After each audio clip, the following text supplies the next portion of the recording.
Welcome in Muses Academy.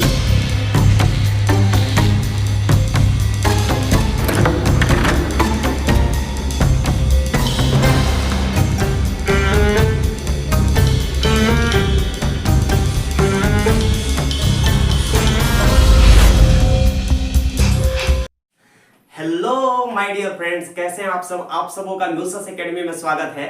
आज मैं एक नए टॉपिक के साथ आप लोगों के समक्ष आया हूं। क्या आप लोगों को पता है कि जो तिलचट्टे होते हैं अर्थात कॉकरोच, वे रिस्पिरेशन कैसे करते हैं अर्थात उनमें श्वसन कैसे होता है।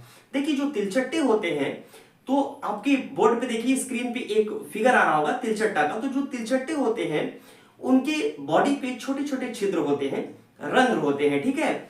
उनको हम लोग कहते हैं श्वास रंध्र, या फिर उनको एक और नाम से जाना जाता है स्पाइरेकल्स के नाम से, ठीक है। और जो तिलचट्टे का शरीर होता है, उनके पूरे शरीर में ट्रेकिया पाया जाता है। क्या पाए जाते हैं? ट्रेकिया पाए जाते हैं, या उसको हम लोग एक और नाम दे सकते हैं श्वास नलिका या वातक, ठीक है।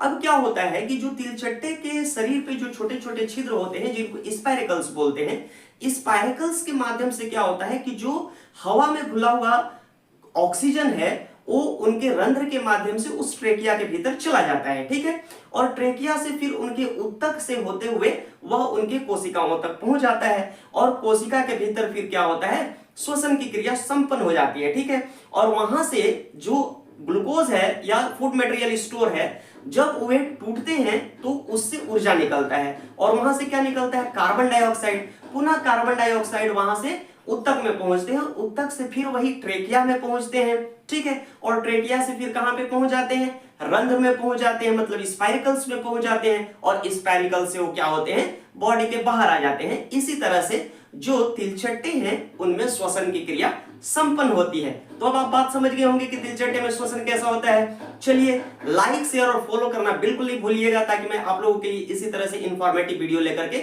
आता रहूं। Thank you very much students.